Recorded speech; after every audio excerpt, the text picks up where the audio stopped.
नमस्कार. किबंतु लाईव्हमध्ये आपल्या सर्वांचं मनपूर्वक स्वागत.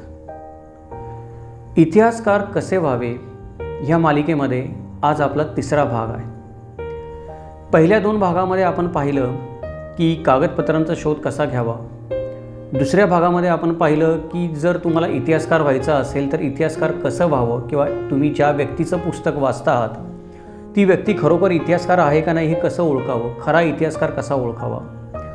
आता आपण तिसऱ्या भागामध्ये जाणार आहोत आणि तिसऱ्या भागामध्ये आपण पाहणार आहोत की जी कागदपत्रं आपल्याला मिळालेली आहेत, ज्या इतिहासकाराच्या ऐतिहासिक शोधाच्या पद्धती आपण दुसऱ्या भागामध्ये पाहिलेल्या आहेत, त्या पद्धती वापरून ऐतिहासिक कागदपत्रांमधून माहिती कशी मिळवावी. एखादं कागदपत्र तुमच्या हाताला लागलं आणि तुम्हाला ते कागदपत्र तुमच्या हाताला लागल्यानंतर त्या पद्धती पण कळाल्या, ज्या आपण दुसऱ्या भागामध्ये बोललो होतो की कशा पद्धतीने आपण ऐतिहासिक कागदपत्रांमधून माहिती मिळवावी किंवा शास्त्रशुद्ध पद्धतीने शोध कसा करावा हे आपल्याला दुसऱ्या भागामध्ये कळलं. पहिल्या भागामध्ये आपल्याला कागदपत्र या जगामध्ये शोधावीत कशी ते कळलं. आता तिसऱ्या भागामध्ये एखादं कागदपत्र माझ्या हातामध्ये आल्यानंतर त्या कागदपत्रातली खरी माहिती मला कळावी कशी किंवा खरी माहिती कशी जाणून घ्यावी ते आपण या तिसऱ्या भागामध्ये बघणार आहोत. त्याचं कारण असं आहे की इतिहास हा असा विषय आहे की त्याचा अभ्यास करताना आपण ज्या गोष्टीचा अभ्यास करत असतो, इतिहासात घडलेल्या किंवा ज्या घटनेचा अभ्यास करत असतो, ती घटना कित्येक वर्षापूर्वी मागे घडून गेलेली असते. जसं मी दुसऱ्या भागामध्ये म्हणलो तसं की आपण टाईम मशीनमध्ये बसून मागे जाऊन परत एकदा त्या घटनेचे साक्षीदार नाही होऊ शकत. म्हणजे ती घटना घडत असताना परत एकदा आपण पाहू नाही शकत की काय झालं होतं त्यावेळेला नेमकं. त्यामुळे इतिहासामध्ये आपल्याला काय करावं लागतं की अनुमानाने चालावं लागतं, तर्काने चालावं लागतं, निष्कर्षाने चालावं लागतं. हे अनुमान कसे काढावेत ते आपण दुसऱ्या भागामध्ये पाहिलेलंच आहे. इथे आपण असा विचार करूयात की आज माझ्या हातामध्ये कागदपत्र सापडलेलं आहे, ते कागदपत्र खरं आहे का खोटं आहे. ते कागदपत्र मला जी माहिती सांगता आहे, प्रत्यक्ष अप्रत्यक्ष, ती माहिती खरी आहे का खोटी आहे ते मला कळावं कसं काय. त्याचं कारण असं आहे की बऱ्याचदा असं होतं की आपण बघतो की एखादी घटना आपल्या आजूबाजूला घडते, एखादा गुन्हा घडतो, त्याचे 10 साक्षीदार असतात. तर ते 10 साक्षीदार एकाच वेळेला तिथं उपस्थित असतात पण सांगत असतात 10 वेगळ्या माहिती. हे आजही घडतं. तर पूर्वीच्या काळी पण समजा एखादी घटना घडलेली असेल आणि त्या घटनेचा कुठलाच साक्षीदार नसेल आपल्याकडे की तर आपण त्या घटनेची माहिती मिळवणार कसं का. उदाहरणच द्यायचं झालं की शिवाजी महाराजांनी चंद्रराव मोरेवर हल्ला केला जावळीवर, तर चंद्रराव मोरे कसा मारला गेला त्याच्यावर आपण एक नवीन व्हिडिओ आता बनवतोच आहोत, उद्या परवा येईल तो. तर कोणी बघायला तर गेलं नव्हतं तिथे की प्रत्यक्षात लढाई झाली कशी, चंद्रराव मोरे शिवाजी महाराजांबरोबर लढला का रायरीला पळून गेला का अजून काय झालं, बघायला कोणी नाही. त्यामुळे ही एक अशी घटना आहे की या घटनेचं एखादं कागदपत्र माझ्या हातामध्ये लागलं, म्हणजे मोऱ्यांची बखर असेल, जावळीची बखर असेल किंवा अजून कोणी कोणाला काही पत्र लिहिलं असेल, ते माझ्या हातामध्ये लागलं. आता मला या घटनेचे सत्य आणि असत्यता तपासून पाहिजे आहे, पण बघणारं तर कोणी नाही प्रत्यक्ष तिथे. त्यानंतर जी व्यक्ती तिथे उपस्थित होती ही घटना घडताना, त्यापैकी पण कोणी काही पुस्तक किंवा लेख लिहून ठेवलेला नाही की ही घटना अशी घडली. मग माझ्या हातामध्ये जो कागदपत्र आहे, तो माझ्या हातामधला कागदपत्र काय आहे की ती घटना ज्यांनी घडवली तो कर्ता पण तिथे नाही आहे लिहिणारा, आणि ती घटना घडत असताना जे त्या प्रसंगामध्ये सामील होते त्या लोकांनी पण काही लिहिलेलं नाही आहे. कोणीतरी ती घटना घडून गेल्यानंतर 50 वर्षांनी काहीतरी लिहिलं आहे आणि ते एक कागदपत्र माझ्या हातामध्ये आहे आणि मला आता त्या कागदपत्रामधून सत्य आणि असत्य शोधायचं आहे. तर मी शोधणार कसं काय. हा विषय आपण चंद्रराव मोरेंच्या बाबतीमध्ये त्या पुढच्या व्हिडिओमध्ये घेणारच आहोत आपण. तो विषय फक्त चंद्रराव मोरेंचं जे प्रकरण झालं त्याच्यामध्ये शिवाजी महाराजांना ते प्रकरण भूषण आहे, त्यांच्या आयुष्यामध्ये काही दूषण आहे असा विषय आहे आणि त्याची आपण कागदपत्रांच्या आधारे चिकित्सा करणार आहोत त्या भागामध्ये. हे आत्ता तुम्हाला सांगतो इथे याच्यासाठी की आज आपण जी माहिती घेतोय ती माहिती त्या विषयाची चिकित्सा करताना आपल्याला उपयोगी पडणार आहेत. जर तुम्ही तो व्हिडिओ बघितलात, नंतर हा व्हिडिओ बघितल्यानंतर जर तुम्ही तो व्हिडिओ बघितलात तर तुमच्या लक्षात येईल की त्याला आपण काय म्हणतो, एक लाईव्ह केस स्टडी म्हणतो. की आज जे काही आपण आपल्या व्हिडिओमध्ये बघणार आहोत की कागदपत्रांमधून माहिती कशी मिळवावी खरी, ते त्या लाईव्ह केस स्टडीमध्ये तुमच्या लक्षात येईल की कशा प्रकारे परिस्थिती होती आणि कशा प्रकारे आपण ती लाईव्ह माहिती त्या कागदपत्रांमधून उपलब्ध मिळवली. तर इथे आता आपण विचार करूयात की परिस्थिती अशी आहे आपल्यासमोर की माझ्या हातामध्ये कागदपत्र आहे, पण ते कागदपत्र काय आहे की घटना घडून गेल्यानंतर 50 वर्षांनी कोणीतरी लिहिलं आहे. तर आता त्याची मी सत्य आणि असत्यता तपासणार कशी काय, त्याचे मार्ग काय काय. मग याच्यासाठी मला काय माहीत असलं पाहिजे, मला 2 गोष्टी माहिती असल्या पाहिजेत. मला माहितीचे प्रकार माहिती असले पाहिजेत आणि चर्चा कशी करावी हे कळलं पाहिजे. माहितीचे प्रकार म्हणजे काय, की आपल्याला जी माहिती मिळते ती 2 प्रकारे मिळते. पहिला जो प्रकार आहे तो म्हणजे प्रत्यक्ष माहिती आणि दुसरा जो प्रकार आहे तो म्हणजे अप्रत्यक्ष माहिती. उदाहरण द्यायचं झालं तर ज्या वेळेला भूकंप घडत असतो त्यावेळेला मी तिथे एखाद्या इमारतीमध्ये असेल किंवा त्या जागेवर असेल भूकंप घडताना, तर भूकंपाची जी मला माहिती मिळते ती मला मिळणारी प्रत्यक्ष माहिती असते. आणि भूकंप घडून गेल्यानंतर कोणीतरी मला काहीतरी सांगतं किंवा मला काहीतरी दिसतं की गाड्या पडलेल्या आहेत, जमिनीला भेग पडलेली आहे, इमारती पडलेल्या आहेत, ही झाली अप्रत्यक्ष माहिती. तर हे माहितीचे 2 प्रकार आहेत. तर कागदपत्र जी तुम्हाला माहिती देत आहेत ती कागदपत्र तुम्हाला प्रत्यक्ष माहिती देत आहेत का अप्रत्यक्ष माहिती देत आहेत हे आधी तुमच्या लक्षात आलं पाहिजे. ज्या वेळेला आपल्या लक्षात येईल त्यावेळेला आपल्याला अनुमान काढणं सोपं जाईल किंवा त्याची विश्वसनीयता ठरवणं सोपं जाईल. म्हणजे ती घटना घडत असताना एखादी व्यक्ती तिथं हजर असेल किंवा ज्या व्यक्तीने ती घटना घडवली त्याच व्यक्तीने परत लिहून ठेवलं असेल मी असं असं केलं, तर ती प्रत्यक्ष माहिती आहे. आणि घटना घडून गेल्यानंतर कोणी 50 वर्षांनी लिहिलं तर ती अप्रत्यक्ष माहिती आहे. आता हा विषय थोडा तांत्रिक आहे, त्यामुळे मी थोडा माझ्यासमोर आता इथे टॅब ठेवलेला आहे, त्या टॅबमध्ये बघून काही मुद्दे सांगतो. इतर वेळेला मी 1.5 तासांचं जे माझं व्याख्यान असतं किंवा आपला व्हिडिओ असतो 1.5 तासांचा न बघता बोलतो, तुम्हाला सगळ्यांना माहीत आहे. हा पण व्हिडिओ बोलायला काही नाही न बघताना, पण एखादा महत्त्वाचा मुद्दा बोलण्याच्या ओघामध्ये राहून जातो, म्हणून एक मुद्दे जे मी इथे लिहून ठेवले त्या मुद्द्यानुसार आपण पुढे चर्चा करूया. मग हे जे प्रत्यक्ष आणि अप्रत्यक्ष माहिती आहे, ही अप्रत्यक्ष माहिती मला मिळणार कशी. आता मला एखादं डॉक्युमेंट मिळालं, आपण गृहीत धरूयात मला एखादं कागदपत्र मिळालं, त्यातली मला प्रत्यक्ष माहिती पण कळली, अप्रत्यक्ष माहिती पण कळली, पण ती माहिती प्रत्यक्ष आहे का अप्रत्यक्ष आहे ते पण मला कळालं, पण ही आता माहिती खरी आहे का खोटी आहे कसं बघणार मी. कारण इतिहास हे इतर शास्त्रांपेक्षा वेगळं शास्त्र आहे. मगाशी मी म्हटलं तसं इतर शास्त्रांमध्ये कसं आहे की तुम्ही समजा रसायनशास्त्राचे विद्यार्थी असाल तर H2O असेल तर ते पाणीच आहे, म्हणजे हायड्रोजनचे 2 अणू आणि पाण्याचा 1 अणू एकत्र आला, ऑक्सिजनचा 1 अणू एकत्र आला तर पाणी बनणार आहे. कुठलीही गोष्ट रसायनशास्त्रामध्ये तुम्हाला प्रयोग करून सिद्ध करून बघता येते, तीच विज्ञानाच्या इतर शाखांमध्ये पण तुम्हाला प्रयोग करून बघता येते. अजूनही जी काही दुसरे आपली शास्त्र असतील त्याच्यामध्ये पण थोडंफार आपल्याला काही गोष्टी करून बघता येतात. इतिहासामध्ये आपल्याला एखादी गोष्ट करून बघता येत नाही. म्हणजे पानिपतचं युद्ध कसं झालं आणि तिथे नेमक्या काय घडामोडी घडल्या हे जर मला तपासायचं असेल तर मी परत पानिपतचं युद्ध घडवून आणू शकत नाही, किंवा मी पानिपतचं युद्ध कसं झालं ते बघायला टाईममध्ये मशीनमध्ये बसून मागे पण जाऊ शकत नाही. याचा अर्थ काय झाला की इतिहासामध्ये जर तुम्हाला सत्य शोधायचं असेल तर जे काही सत्य तुम्हाला शोधायचं आहे ते सर्वच्या सर्व सत्य तुम्हाला फक्त आणि फक्त अवलोकनाने शोधावं लागतं. म्हणजे मला जी काही कागदपत्र मिळालेली आहेत त्या कागदपत्रांचं अवलोकन करून चांगल्या प्रकारे वाचन करून मनन करून चिंतन करून त्यातली माहिती वेगळी वेगळी करून त्या गोष्टींचा परत परत विचार करूनच मी त्याच्यामधून सत्य शोधू शकतो. कारण ती गोष्ट प्रत्यक्ष घडण्याची किंवा प्रत्यक्ष प्रयोग करून बघण्याची आपल्याला मुभा नाही आहे. आता इतर शास्त्रामध्ये जसं होतं की आपण म्हणतो की एखादी गोष्ट आहे की ती आपल्याला प्रयोगाच्या कसोटीवर तपासता येते बघून. म्हणजे अणुबॉम्बचा स्फोट झाल्यावर काय होईल मला प्रयोग करून बघता येतं. अणुबॉम्बचा स्फोट झाल्यावर किती ऊर्जा बाहेर पडेल मी दुसरा एक प्रयोग करून बघू शकतो की अरे असा एक प्रयोग करतो मी, आता मी परत एकदा तपास करतो की मागच्या वेळी किती ऊर्जा बाहेर पडली होती, आता किती ऊर्जा बाहेर पडली. इथं इतिहासामध्ये समस्या ही आहे की जेव्हा तुम्ही इतिहासाचे विद्यार्थी असता किंवा तुम्ही काही ना काही शोध करत असता त्यावेळेला की तुमच्या ज्ञानाच्या कसोटीला तुम्ही प्रयोग करून तपासून पाहू शकत नाही ती गोष्ट खरी आहे का खोटी आहे. तुम्ही प्रयोग करून एखादी गोष्ट सिद्ध करू शकत नाही इतिहासामध्ये. म्हणजे मगाशी जसं म्हणलं तसं की पानिपतची लढाई परत घडवून आणून आपण सिद्ध करू शकत नाही की काय घडलं असेल तिथं नेमकं, किंवा आपण एखाद्या कॉम्प्युटरवर मॉडेल बनवून पण अंदाज बांधू शकत नाही की पानिपतची लढाई नेमकी कशामुळे हारली गेली मराठ्यांकडून. मग कितीही अचूक मॉड्यूल आपण बनवलं सुपर कॉम्प्युटरसारखं, सुपर कॉम्प्युटर वापरून आपण किती अचूक जरी एखादं मॉड्यूल बनवलं तरी त्यावेळेला नेमकी काय चूक झाली असेल आणि कोणाकडून झाली असेल आणि त्याच्यामुळं ते पारडं फिरलं हे आपण अचूकपणे सांगू नाही शकत. मग ह्या ज्या गोष्टी आहेत ज्या दुसऱ्या शास्त्रामध्ये करता येतात त्या आपल्याला इथं करता येत नाहीत. त्यामुळं इतिहासामध्ये काय होतं की आपल्या समोरची आव्हानं वाढतात.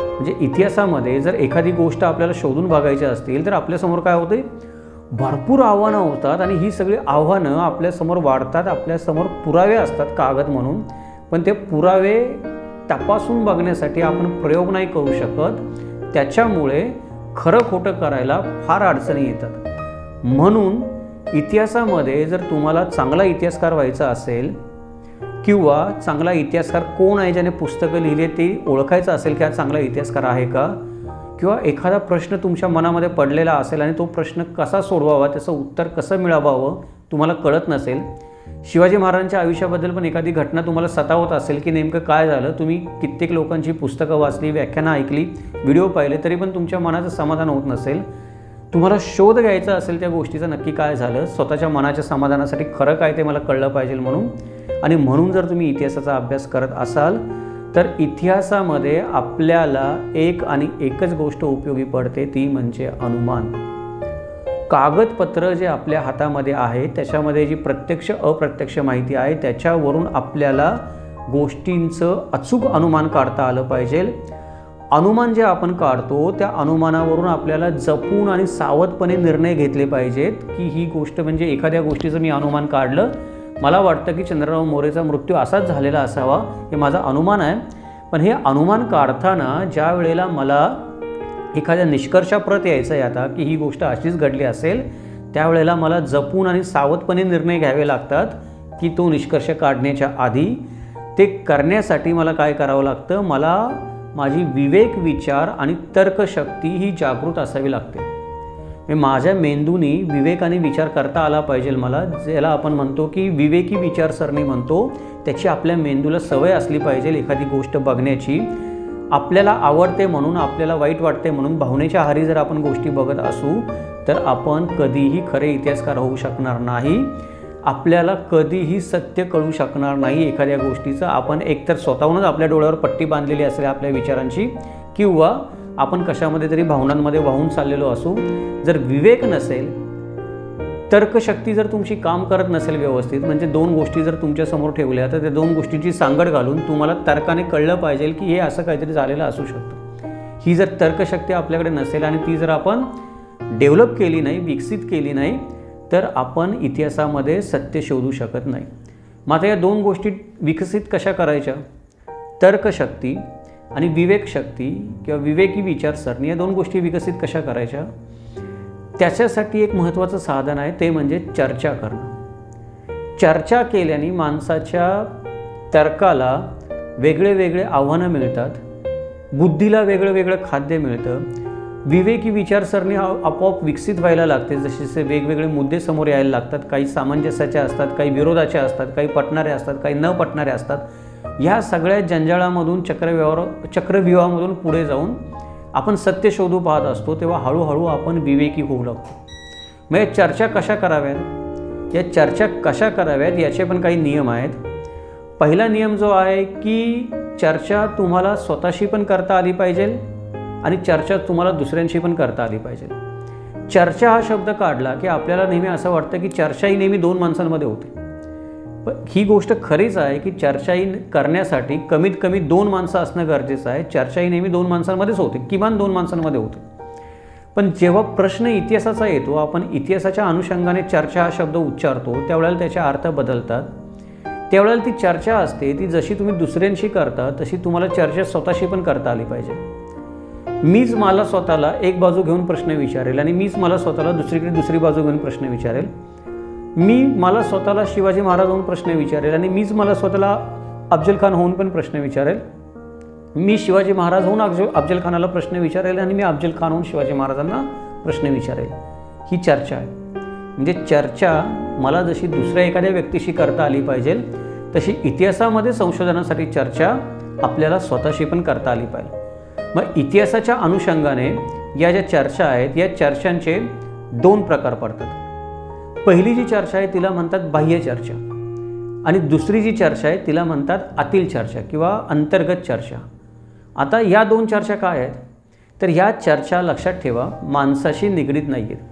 या चर्चा कागदपत्रांशी निगडीत आहेत. कारण इतिहास आपल्याला कळणार कागदपत्रांवरून, माणसांवरून नाही. ज्या माणसाने तो इतिहास घडवला ती माणसं निघून गेली 100, 500, 400, 2000 वर्षापूर्वी. त्यामुळे आता आपण चर्चा माणसांशी नाही करू शकत, आपण चर्चा करणार कागदपत्रांशी. मग ही कागदपत्रांची चर्चा आहे. मग कागदपत्रांची बाह्य चर्चा म्हणजे काय आहे की एखादा कागद जर माझ्या हातामध्ये सापडला तर त्या कागदाची बाह्य परिस्थिती काय आहे ते मला कळलं पाहिजे, त्या कागदाची बाह्यस्थिती काय आहे ते मला कळलं पाहिजे. आता बाह्यस्थिती म्हणजे काय की तो कागद ज्या कालखंडामध्ये लिहिला गेला होता त्याच परिस्थितीमध्ये तो आजही आहे का, म्हणजे ज्या कालखंडामध्ये तो कागद लिहिला गेला होता तेव्हा जसा होता तसाच तो आज आहे का त्याच्यामध्ये काही बदल झालेला आहे. मग बदल हजारो प्रकारे होऊ शकतात. बदल कागदाच्या याच्यामध्ये होऊ शकतात की प्रकारामध्ये होऊ शकतात, बदल त्या कागदावर काय लिहिलं आहे त्याच्यामध्ये होऊ शकतात, सही शिक्क्यांमध्ये होऊ शकतात, अक्षरं पुसट होऊ शकतात, शाई बदललेली असू शकते, काही होऊ शकतं. म्हणजे बाह्य चर्चा आपल्याला जी करायची असते कागदपत्रांची ती कागदपत्रांच्या स्वरूपाबद्दल करायची असते. दुसरी गोष्ट आहे की जे काही त्या कागदपत्रांमध्ये लिहिलेलं आहे त्या कागदपत्रांमध्ये लिहिलेल्या गोष्टींमध्ये काही फेरफार झालेत का, एखाद्या गोष्टीचं काही रूपांतर झालं आहे का, म्हणजे मूळ गोष्ट जी त्या कागदपत्रामध्ये लिहिली होती ती तशीच शिल्लक आहे का, 400 वर्षापूर्वी लिहिली होती शिवाजी महाराजांच्या काळात ती, का त्याच्यामध्ये काही काही बदल झालेत. हे करायचं अशासाठी विषय निघाला म्हणून आता तुम्ही सांगतो. मला पण या गोष्टी योगायोगाने लक्षात आल्या, जाणून बुजून लक्षात आल्या नाहीत किंवा मी ठरवून केल्या नाहीत किंवा शोध घ्यायचा म्हणून मी त्या गोष्टीचा शोध घेत होतो मला कळालं असं नाही. योगायोगानं मला कळालं की काही वेळेला काय होतं की आपल्याला फेसबुकवर किंवा इतरत्र मोडी लिपीची काही पत्रं लोक पुरावा म्हणून दाखवतात आणि त्याच्या खाली त्या लोकांनी काय केलेलं असतं की त्याचं भाषांतर करून लिहिलेलं असतं. मग मोडी लिपीतली पत्रं असतील, बकरीतले काही उद्गार असतील, अजून काही असतील आणि त्या पत्रामध्ये जे लिहिलं आहे त्याचं देवनागरी लिपीमध्ये खाली लिप्यांतर करून लिहिलेलं असतं आणि सांगितलेलं असतं की हा या पत्रामधला मजकूर आहे. आता तो मजकूर तेवढाच असतो, काही जास्त फरक नसतो. पण नंतर जर तुम्ही खरोखर मोडी लिपी शिकला किंवा खोलामध्ये शिरला तर तुमच्या लक्षात येतं की ते लिप्यांतर करणाऱ्या माणसाने, मोडी लिपीमधून देवनागरीमध्ये लिप्यांतर करणाऱ्या माणसाने काही 2 वाक्य स्वतःच्या पदरची घातली आहेत त्याच्यामध्ये. तो भासवताना असं भासवतोय की ही 2 वाक्य आहेत ते मोडी लिपीमध्ये जे काही लिहिलं आहे त्याचा तुम्हाला कळायला मदत व्हावी म्हणून मी ही 2 वाक्य जास्तीची घातली त्याच्यामध्ये विषय समजावा म्हणून. पण तो मनुष्य ती गोष्ट विषय समजावा म्हणून त्यामध्ये 2 वाक्य घालत नसतो, स्वतःचा इतिहास वेगळा लिहिण्यासाठी ती 2 वाक्य त्याच्यामध्ये घालत असतो. आपल्या लक्षातच येत नाही. आपण ते मोडी लिपीमधलं लिप्यांतर केलेलं देवनागरी लिपीमधलं आणि मूळ जे मोडी लिपीमधलं पत्र आहे ह्या दोन्ही गोष्टी घेऊन खरोखर ते तसं झालं आहे का हे टाळून बघायला जात नाही. आणि हुशार माणसं या गोष्टीचा फायदा घेतात आणि स्वतःचे त्यांची जी विचारसरणी आहे ती विचारसरणी त्या कागदपत्राचं नाव घेऊन आपल्यावर थोपवायचा प्रयत्न करतात. या गोष्टी सर्रास कागदपत्रांमध्ये होतात, ग्रंथांमध्ये होतात, इतर ठिकाणी देखील होतात आपल्या महाराष्ट्रामध्ये. त्याच्यामुळे कागदपत्रांची बाह्यचर्चा आपण म्हणतो ती बाह्यचर्चा काय आहे की त्या कागदपत्रामध्ये जे लिहिलं आहे त्याच्यात काही फेरफार झाला आहे का, त्याचं काही रूपांतर झालं आहे का, कोणी दुसरं काही लिहिलं आहे का, किंवा एखादी बखर असते त्या बकरीची जी नक्कल बनवलेली आहे, मूळ बखर कोणाकडेच नसते आजकाल, तर मूळ बकर जी आहे तिची जी नक्कल बनवली आहे तिच्या नक्कलीची दुसरी नक्कल, तिची नक्कलीची तिसरी नक्कल आपण वाचत असतो. तर या नकला पण मूळची जी बकर होती त्या मूळच्या बकरीची जी नक्कल केली तिच्या बर हुकूम केलेत का. म्हणजे जसं भले तुम्ही नकलेची नक्कल करा पण जी तुमच्याकडे मूळ नक्कल होती त्या मूळ नकलेप्रमाणे केलेत का तुम्ही स्वतःचा अजून काहीतरी त्याच्यामध्ये विचार टाकलेले आहेत किंवा लिहिलेले आहेत. कित्येक बकरी अशा आहेत, आता मी नाव नाही घेत कारण मी नाव घेतलं तर त्या लेखकावर आरोप केल्यासारखं आहे, पण तुम्ही जेव्हा त्या बकरी वाचाल म्हणजे त्या संपादकावर आरोप केल्यासारखं आहे की ज्या संपादकाने त्या बकरी लिहिल्यात त्या. पण एका माणसाचं नाव घ्यायचं काही कारण नाही आहे. बहुतेक बकरींचं ज्या ज्या व्यक्तींनी संपादन केलेलं आहे तुमच्या लक्षात येईल की काही लोकांनी ते मोडी लिपीमधून केलेलं जसंच्या तसं केलेलं नाही. त्याच्यामध्ये स्वतःचे काही विचार त्या लोकांनी टाकलेले आहेत किंवा स्वतःची विचारसरणी जी असेल ती कोणतीही असेल, एखाद्या व्यक्तीची विचारसरणी, ती विचारसरणी त्या माणसाने त्या बकरीचं रूपांतर करताना किंवा बकरीची नक्कल करताना किंवा बकरीचं मोडीमधून देवनागरीमध्ये लिप्यांतर करताना स्वतःचे काही विचार त्याच्यामध्ये टाकलेले आहेत जे त्याला योग्य वाटतात. ते इतिहास स्वतःच्या पद्धतीने समोरच्याला कळावा आणि त्याला पुरावा त्या बकरीचा दिसावा. कारण समोरच्या माणसाला माहीत आहे कोणीही माणूस एवढी मोठी बकर मोडी लिपीतली वाचायला जाणार नाही ओळ टू ओळ की या माणसाने खरोखर खरं काय लिहिलं. आणि जरी वाचली आणि समजलं की या माणसाने 2 ओळी स्वतःच्या पदरच्या घातल्या तरी तो बोलायला मोकळा असतो, नाही मला ते एक्सप्लेन करायचं होतं म्हणून मी घातलं. त्यामुळे आपण काही करू नाही शकत आहे त्याच्याबद्दल, पण ते समजलं पाहिजे आपल्याला. त्यामुळे कागदपत्रांची बाह्य चर्चा करताना हा एक मोठा आपल्याला लक्षात ठेवण्याचा मुद्दा आहे की जो सर्रास आपली याच्यामध्ये फसवणूक होते. आता ही काय झाली की ही झाली कागदपत्राबद्दलची बाह्य चर्चा. आता आपण ज्याला कागदपत्राची अंतर्गत चर्चा म्हणतो किंवा आतली चर्चा म्हणतो, ती आतली चर्चा काय आहे हे जे आत्ता आपण बोललो हे कागदपत्र माझ्या डोळ्यांना दिसतंय, त्याच्यात काही एखाद्या माणसाने लिप्यंतर करताना स्वतःच्या पदरचा घातला असेल, नक्कल करताना चुकवला असेल, स्वतःची विचारसरणी तो इतिहास म्हणून थोपत असेल कागदपत्राच्या आधारे आपल्याला बघून कळू शकतो. पण काही गोष्टी अशा आहेत ज्या डोळ्यांना दिसत नाहीत, त्या मेंदूला दिसाव्या लागतात. म्हणजे काय की एखाद्या माणसाने ते कागदपत्र लिहिलं आहे, ते कागदपत्र लिहिल्यानंतर त्या माणसाला ती ऐतिहासिक गोष्ट, लिहिणाऱ्या माणसाला म्हणतोय मी 400 वर्षापूर्वी कुणीतरी काहीतरी लिहिलं असेल ते मला आज सापडलं, तर ती ऐतिहासिक गोष्ट कळून लिहून संपेपर्यंत त्या माणसाच्या मनाची स्थित्यंतरे काय झाली असतील ते मला ते कागदपत्र बघितल्यावर कळलं पाहिजे. उदाहरण द्यायचं झालं तर सभासदाची बकरीचं आपण उदाहरण घेऊ. सभासदाच्या बकरीमध्ये सभासदाने राजाराम महाराजांच्या आज्ञेने ती बकर लिहिली असं सांगितलं. तर बकर लिहायला सुरुवात सभासदाने राजाराम महाराजांच्या आज्ञेनं केली आणि बकर संपता तो आला कुठे, तर संभाजी महाराजांची निंदानालस्ती करण्यापर्यंत आला. मग हे जे त्या बखरकाराच्या मनाचं स्थित्यंतर होतंय, मी त्याने गोष्ट लिहायला एक सुरुवात केली आणि लिहिताना त्याचा उद्देश वेगळा होता आणि ती संपताना उद्देश काहीतरी वेगळा झाला.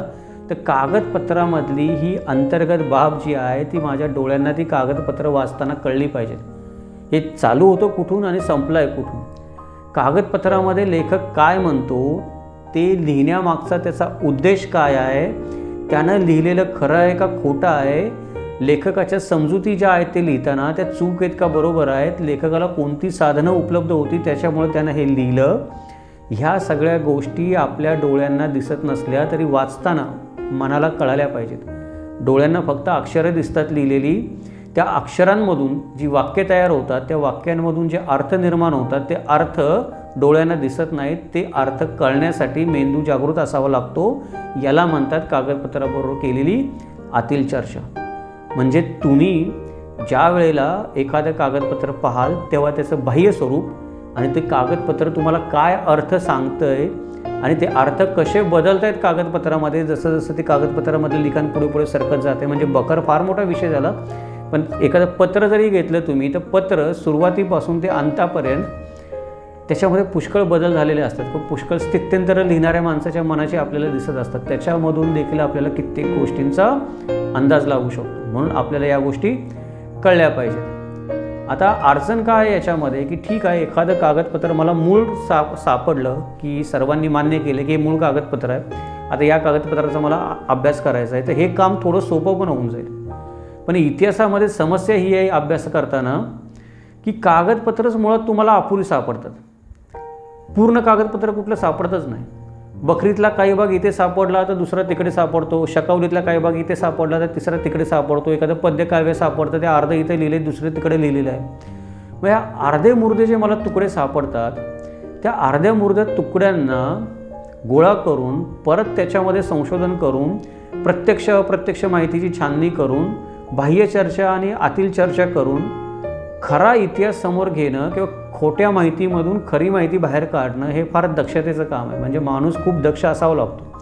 तुम्ही जर एखादी गोष्ट वाचत असाल, एखादं पुस्तक वाचत असाल, एखादी कादंबरी वाचत असाल, एखादं बकर वाचत असाल आणि ते वाचता वाचता तुम्ही त्याच्यामध्ये गुंग होऊन गेला आणि तुम्ही दक्ष नाही राहिला, तर त्या बकरकाराचा किंवा त्या कादंबरीकाराचा तुम्हाला जे सांगण्याचा हेतू असतो तो हेतू आपोआप पुरा होऊन जातो. कारण तुम्ही दक्ष नसता. तो जे सांगतो तीच गोष्ट तुम्ही खरी मानून चालायला लागतात. त्याच्यामुळे या गोष्टीचा आपल्याला विचार करायला पाहिजे. त्याचं कारण हे आहे, मागाशी मी म्हटलं तसं, की कित्येक इतिहासकार कोणतीही चर्चा न करता दडपून ग्रंथ लिहितात. म्हणजे उद्या जर मला शिवाजी महाराजांबद्दल ग्रंथ लिहायचा असेल तर मी काय करायला पाहिजे, आज जसे मी व्हिडिओ बनवतोय तसे मी अजून हजारो व्हिडिओ बनवले पाहिजेत. त्याच्यावर लोक त्यांची मतं सांगतील मला, मग चर्चा करेल मी त्यांच्याबरोबर. अजून काही कागदपत्र मला सापडतील ती मी 4 लोकांना दाखवेल, त्यांच्याकडून तपासणी करून घेईल त्या गोष्टीची. याच्यामध्ये वेळ जाईल, कदाचित 5-10 वर्ष पण लागतील मला. कदाचित अफजल खानाचा वध हा एकच भाग लिहिण्यासाठी पण मला 10 वर्ष लागू शकतात. जर मी सगळ्या गोष्टींचा मला अस्सल पुरावा पाहिजे किंवा सगळ्या चर्चांची मला खरी उत्तरे मिळाली पाहिजेत, म्हणून जर मी अडून बसलो तर कदाचित मला तेवढा वेळ लागू शकतो ती गोष्ट करण्यासाठी. पण कित्येक इतिहासकार काय करतात की आजकाल आपल्याला प्रत्येकाला इतिहासकार होण्याची घाई झाली आहे की आज मी शिवाजी महाराजांवर 2 गोष्टी बोलायला लागलो की लोकांना वाटतं मला कोणीतरी इतिहासकार म्हणावं. सगळ्यांना वाटतं मला पण वाटतं, मी पण त्याच्यामध्ये, मी काही नाही म्हणत नाही की माझे पण पाय मातीचे आहेत, माझे पाय काही वेगळे नाहीत आणि माझा रथ जमिनीपासून वर चालत नाही, तर मी दुसऱ्यांना बोलतो म्हणजे मी त्यातला नाही असं नाही. आपल्या प्रत्येकाला वाटतं की आपल्याला प्रशंसा मिळावी, स्तुती मिळावी, आपण एवढी मेहनत करतो आहे आणि ती पटकन मिळाली तर बरं. याच्यामध्ये काय होतं की कधी एकदा मी तो ग्रंथ लिहितो आहे आणि कधी एकदा तो पुरा करून समाजासमोर ठेवतो आहे आणि कधी एकदा लोक माझी स्तुती करतात, अरे वा वा, हे मला पाहिजे असतं. त्या घाईमध्ये कित्येक लोक काय करतात की कागदपत्रांची व्यवस्थित छाननी न करता, चर्चा न करता, संशोधनाला पुरेसा वेळ न देता दडपून ग्रंथ लिहितात. त्याचं अजून एक कारण हे आहे की चर्चा करणं हा मानवी स्वभाव आहे आणि चर्चा न करणं हा पण एक मानवी स्वभाव आहे.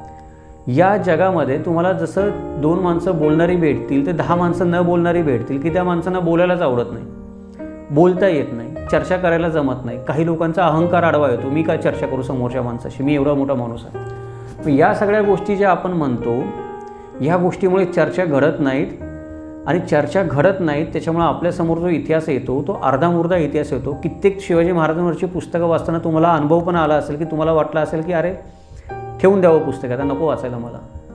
एखाद्या पुस्तकाचे पूर्वार्ध आणि उत्तरार्ध 2 भाग असतात. आपण पूर्वार्ध वाचता वाचताच अर्ध्यामध्ये थांबतो, उत्तरार्ध वाचायचं तहकूब करून टाकतो की आता मला उत्तरार्ध नाही वाचायचं या पुस्तकाचं. या गोष्टी का होतात? या गोष्टी होतात त्याचं कारण हे आहे की त्या समोरच्या इतिहासकाराने तो ग्रंथ तेवढा अभ्यास करून लिहिलेला नसतो इतिहासाचा, म्हणून तो आपल्या बुद्धीला तेवढा पटत नाही, आपल्या बुद्धीला ती गोष्ट तेवढं अपील करू शकत नाही, आपल्या मनाला ती गोष्ट तेवढी भावू शकत नाही आणि आपण अर्ध्यामध्ये थांबतो. म्हणून तुम्ही जर शिवाजी महाराजांवर एखादं पुस्तक लिहिणार असाल तर लक्षात ठेवा, तुम्हाला बाह्य चर्चा आणि आतील चर्चा करता येणं गरजेचं आहे.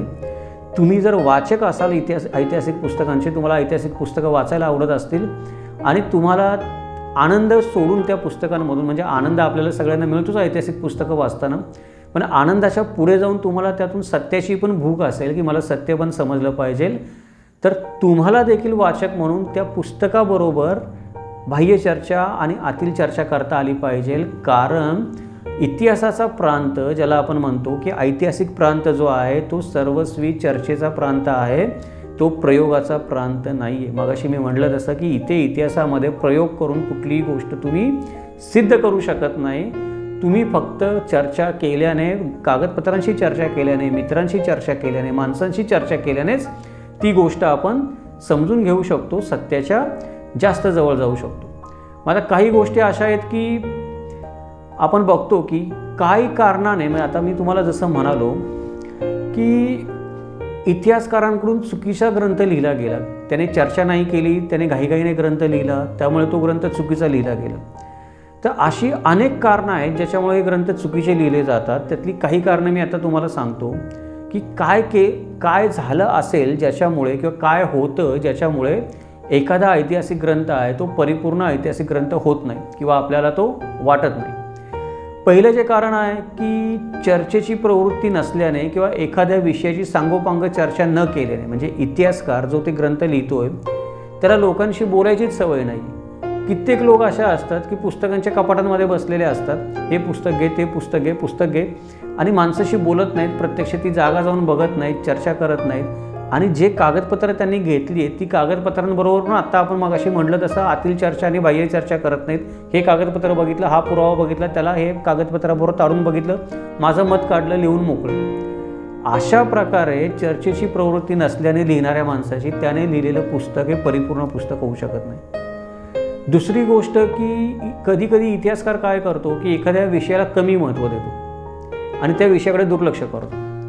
उदाहरण द्यायचं झालं तर शिवाजी महाराजांचा राज्याभिषेक ही गोष्ट एखाद्या इतिहासकाराला फार मोठी वाटते, मग तो ती नको तेवढी रंगवून लिहितो आणि परत म्हणतो आपलेच महाराज आहेत, का रंगवून लिहायची नाही मी. आणि एखादी गोष्ट त्याच इतिहासकाराला शिवाजी महाराजांच्या चरित्रामधली तेवढीशी अपील नाही करत किंवा आवडत नाही किंवा ती त्याच्या विचारसरणीला जुळत नाही किंवा कुठेतरी त्याला असं वाटतं की ही गोष्ट समाजापुढे नाही आली पाहिजे, म्हणून तो काय करतो की त्या गोष्टीला महत्त्वच देत नाही. त्याच्यामुळे पण काय होते की सदोष आणि अशास्त्रीय ग्रंथनिर्मिती होते ऐतिहासिक प्रांतामध्ये. दुसरं कारण काय आहे की ज्या गोष्टी गरजेच्या आहेत तुम्हाला पुस्तक लिहिण्यासाठी किंवा ज्या विषयांचं ज्ञान असणं गरजेचं आहे तुम्हाला ऐतिहासिक पुस्तक लिहिण्यासाठी, ते जर तुमच्याकडे नसेल तर तो ग्रंथ सदोष निर्माण होतो. म्हणजे एखाद्या माणसाला इतिहासाची आवड असेल, पण त्या माणसाला दुसऱ्या कुठल्याच प्रांताची आवड नाही, त्याला दुसरं काही कळत पण नाही, येत पण नाही, जमत पण नाही, तर तो माणूस चांगला इतिहासकार होऊ शकत नाही. आपण मागच्या भागामध्ये बघितलेल्या आहेत या गोष्टी, की तुम्हाला जर इतिहासकार व्हायचं असेल तर इतिहासाची माहिती असण्याव्यतिरिक्त आणि आवड असण्याव्यतिरिक्त अजून किती प्रकारच्या गोष्टींचं तुम्हाला जुजबी का होईना ज्ञान असलं पाहिजे, तर तुम्ही खऱ्या अर्थाने इतिहास लिहू शकता, एक चांगलं पुस्तक लिहू शकता. तर ते तुम्ही दुसऱ्या भागामध्ये जाऊन बघू शकता. आपण आता परत तेवढं मोठं या गोष्टी इथे सांगणार नाही की कुठल्या गोष्टींचं ज्ञान असलं पाहिजे. पुढची गोष्ट की काही लोकांच्या मनामध्ये घोटाळे होतात. म्हणजे काही लोकांना खूप वाचतात, खूप चर्चा करतात, खूप शिकतात, पण निष्कर्षावर येतच येत नाही त्यांना. सारखी त्यांची मनस्थिती जी असते ती गोंधळलेली असते आणि त्या लोकांना निष्कर्ष काढता येत नाही. त्याचं कारण काय की एखादं कागदपत्र माझ्या डोळ्याच्या समोर आहे किंवा 2 कागदपत्र माझ्या डोळ्याच्या समोर आहेत, 4 पत्र माझ्या डोळ्याच्या समोर आहेत, 6 रेफरन्स माझ्या डोळ्याच्या समोर आहेत आणि हे सगळे एकाच विषयाशी संबंधित आहे आणि मला काहीतरी लिहायचं आहे, मला काहीतरी निष्कर्ष काढायचा आहे. पण काही लोकांची मनस्थिती नेहमी गोंधळलेली असते, त्यांचं मन स्थिर नसतं आहे किंवा एखाद्या विषयाची माहिती मिळाल्यानंतर त्यातून छोटे तुकडे करून ती माहिती वेगळी कशी करावी आणि प्रत्येक तुकड्याचा वेगळा कसा विचार करावा हे त्यांना जमत नाही. त्याच्यामुळे पण काय होतं की त्यांच्या विचार करण्याच्या पद्धतीमध्ये दोष निर्माण होतात, त्याला विचार पद्धतीमधले दोष म्हणतात आणि त्यामुळे पण सदोष आणि अशास्त्रीय आपण म्हणतो की ग्रंथनिर्मिती होते. आता जर हे सगळं आपल्याला नको असेल, आपल्याला एक चांगला ग्रंथ वाचायचा असेल, आता आपण बघितलं की कागदपत्रांमधून माहिती घ्यावी कशी, प्रत्यक्ष माहिती, अप्रत्यक्ष माहिती, आतील चर्चा, बाह्य चर्चा, काय कारण आहे ज्याच्यामुळे इतिहासकार चांगलं पुस्तक लिहू शकत नाही ते पण आत्ता आपण पाहिलं. आपल्याला चांगले पुस्तक वाचायचं असेल, चांगलं वाचक व्हायचं असेल तर आपण काय करायला पाहिजे ते पण आपण पाहिलं.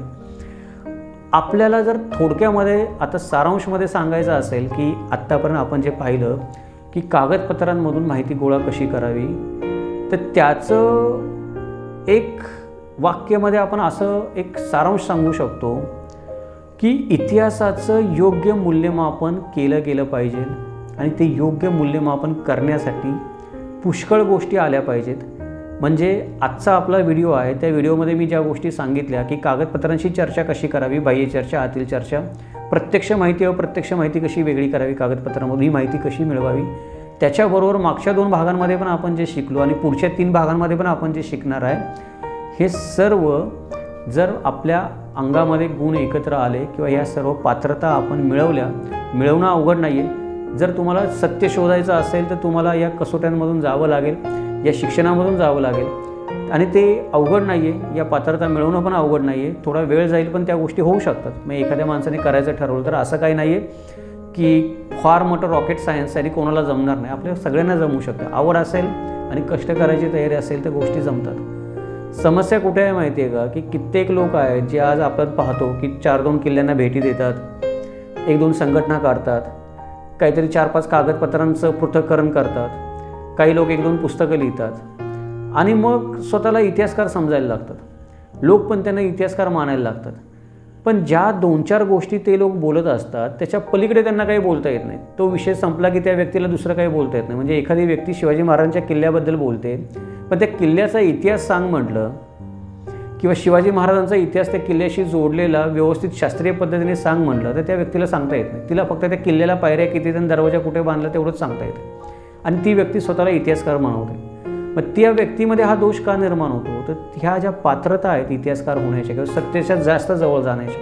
मला एखाद्या किल्ल्याची माहिती कधी होईल, म्हणजे मी रायगड किल्ल्याचा अभ्यासक आहे, तर मला रायगड किल्ल्याची माहिती केव्हा होईल, जेव्हा मला महाराष्ट्राच्या इतिहासाचीच पूर्ण माहिती असेल त्यावेळेला मी रायगड किल्ल्याचं फार चांगल्या प्रकारे मूल्यमापन करू शकेल. म्हणजे मला इतिहासाची माहिती नाही आहे, मी फक्त रायगड किल्ल्याला भेट देतो महिन्यातून 2दा किंवा 6 महिन्यातून 2दा जातो, काहीतरी संशोधन करून परत येतो आणि फक्त तेवढंच बघतो. तर जे बघतोय मी ते माझं ज्ञान आहेच माझ्याकडे, नाही असं नाही आहे, किंवा मी त्यात काम करतो ते ज्ञान आहेच. पण तेच जर मला संपूर्ण महाराष्ट्राच्या इतिहासाचं ज्ञान असेल, ते जर मला महाराष्ट्राच्या इतिहासामध्ये वेगवेगळे कालखंड असतील त्याचं ज्ञान असेल, भाषा कशी आपली मराठी निर्माण होत गेली त्याचं ज्ञान असेल, अजून बाकीची स्थित्यंतरं कशी घडली त्याचं ज्ञान असेल, तर कदाचित मी जे काम करतोय रायगड किल्ल्याच्या माहितीचं त्याचं मूल्यमापन मी अजून चांगल्या प्रकारे करू शकेल. या पात्रता मी माझ्या अंगी बांधवल्या पाहिजेत. पण आपण कोणी त्या पात्रता बांधवायचा प्रयत्न करत नाही स्वतःच्या अंगी. आपल्याला वाटतं की ते फार अवघड काम आहे किंवा कष्टाचं काम आहे किंवा नको आहे. काही लोकांना वाटतं की मी एवढंच करतो, यातून मला एवढी प्रसिद्धी मिळते, नाही तर मग कशाला मी ते अजून कष्टाचं काम करू, म्हणून लोक करत नाहीत. आणि त्याच्यामुळे काय होतं की अपूर्ण माहिती आपल्या प्रत्येकाकडेच राहते.